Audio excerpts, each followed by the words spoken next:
I told you to leave my boy Terry alone. I told you to leave my boy Terry alone. And look what he did. Look what my man did. I don't care that we lost. Look, I'll get to that part. Terry, 27 points, 6 rebounds, 11 assists, a steal, 5 for 8 from 3. Oh, Terry can't shoot threes. Oh, Terry has no legs. Oh, I saw what you guys were saying. Not you guys. I saw what certain people were saying on the World Wide Web. We gave up a first-round pick for this guy? Yes.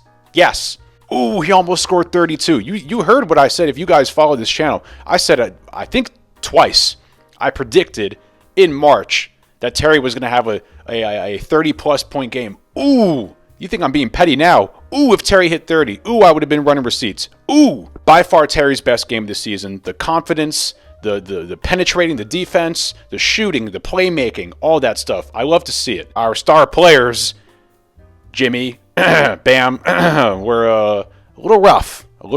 But I'm going to be honest. I did not expect to win that game. My basketball gut, my basketball instincts were telling me, I don't know about this game. Mostly because of context. The Mavericks were coming into this game with a way more sense of urgency. I am pretty sure they lost their last 5 out of 6 games, whereas the Heat won their last 5 out of 6 games. It was in Dallas. My gut was telling me, like, yeah, this is not going to be an easy game to win tonight. But that being said, totally winnable game. Maybe if we hit our foul shots, and maybe if they didn't count that crazy Luka shot because he clearly stepped out of bounds, then maybe we would have won that game. Also, maybe if Jimmy, decided to start playing basketball prior to the fourth quarter. But the game started out fun. It was a whole fun time. I mean, we were hot, really hot. Beautiful ball movement, beautiful cutting, beautiful chemistry. I mean, the end of the first quarter, listen to these numbers. It's crazy. 71% from the field, 85% from 3. We were 6 for 7 from 3. We had 13 assists on 15 field goals. Crazy. Going into the second quarter, at one point, we were 9 for 11 from 3. That's 81.8%. Unfortunately, we were putting up these crazy numbers, and the Mavs were, down 2. We're shooting 81% from 3, and the Mavericks are only down 2. That was not good. And I'm sitting there watching the game. I'm like, this is fun. It's beautiful basketball. I'm really enjoying this. But what's going to happen when we stop shooting so hot and Luka's shots start going in? That's when the test really comes. And I had a feeling going into this game that Jimmy and Bam were going to struggle. Jimmy and Bam seem to struggle, I've said this in previous videos, against these tall, lengthy, athletic Western Conference teams, whether it's the Mavericks, the Nuggets, the Timberwolves, those kind of teams. And I'm going to defend Bam here, and I'm going to yell at Jimmy. Because Bam, the poor guy, has such a tall assignment. Kind of our only big guy out there. Kevin Love is gone right now.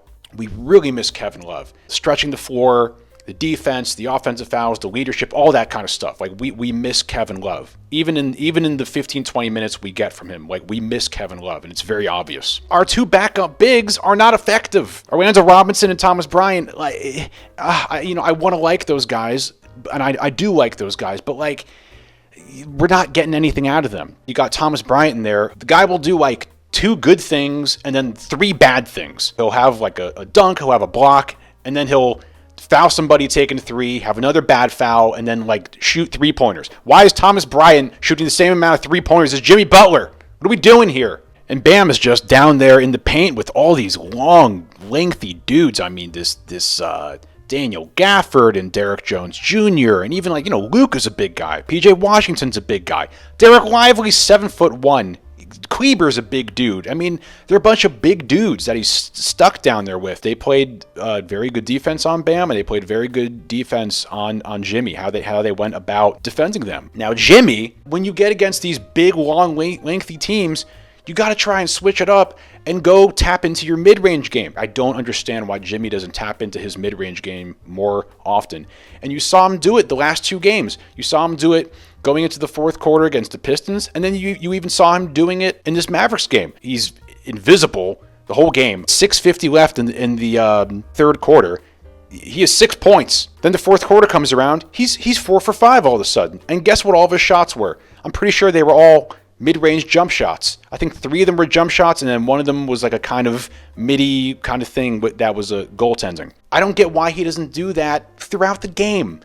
And I don't know if there's a method to his madness, that it's all about that kind of like preserving himself thing he does. Because you got to remember, the guy is 24, and we do have to remember, these are people at the end of the day. They're not action heroes. They're guys that sometimes do just have bad days or they're tired. And like I said, Jimmy's 34. I don't know. I just don't get why Jimmy doesn't tap into that mid-range shot, because it looks so nice. He has such a nice looking mid-range jump shot that looks just like his dad. Looks just like his dad's. I wish he would do it more, but I don't know. What do I know? Okay, so there was my Jimmy and Bam rant. We got that out of the way. I did my Terry thing. I'm trying to keep this quick because there's another game today against the Thunder, which I'm going to say is a must-win. We got to win this game. Like the Jazz, Pistons, cool, but you got these back-to-backs. You lost to the Mavs.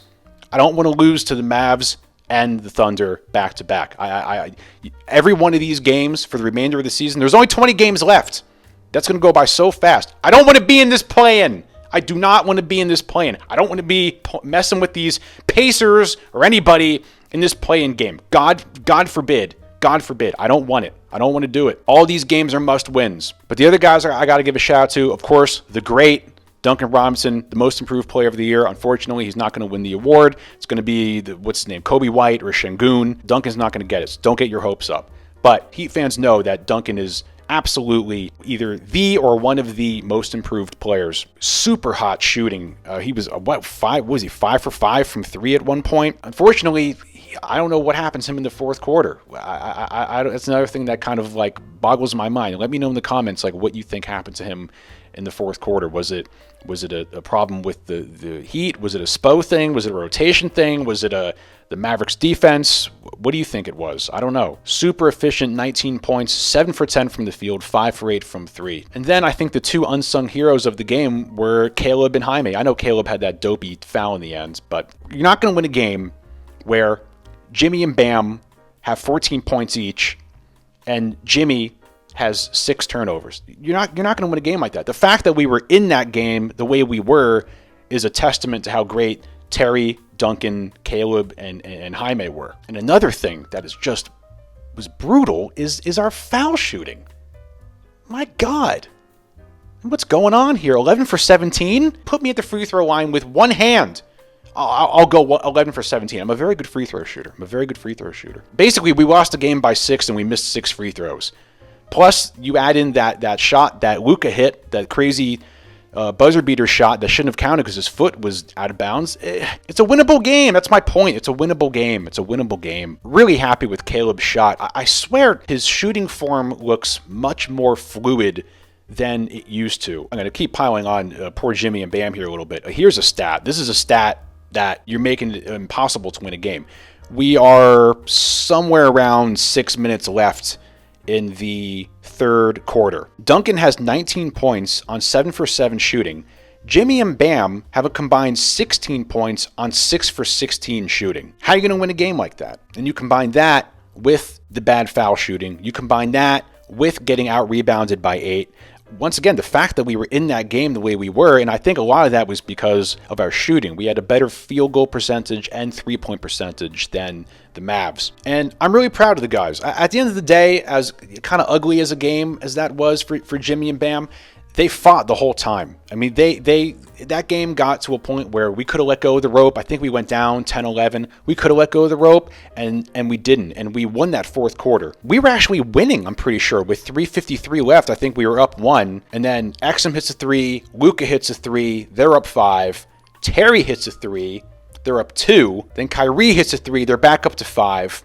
They end up going on an 11-3 run. And we still fought back.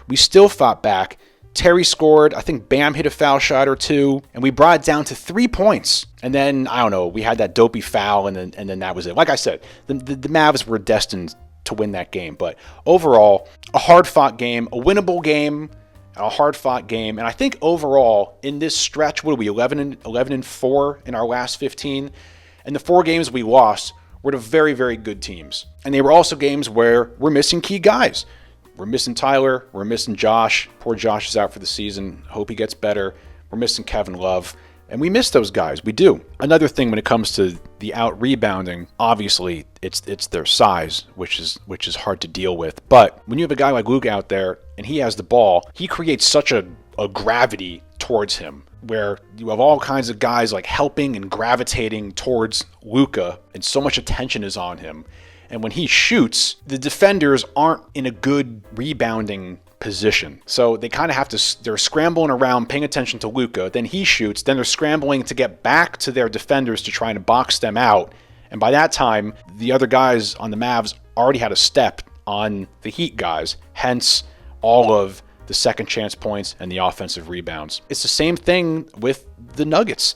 They're a tough team for us to match up against because we lack size. And yeah, I know Jovic is 6'10". He's also only 20, and he plays more like a big wing than a tough bruiser paint kind of guy. All right, but that's it. I got to keep this short. I want to get this done and edit it and post it before the Thunder game, even though I probably won't, but I'll try. We got to beat this Thunder team. It's a must win. I feel good about it, though. I do. And that's it. I got to stop talking. All right, go Heat. Go Heat. Let's go. And I told you to leave Terry alone. Jaquez is gritty and looks like John Wick.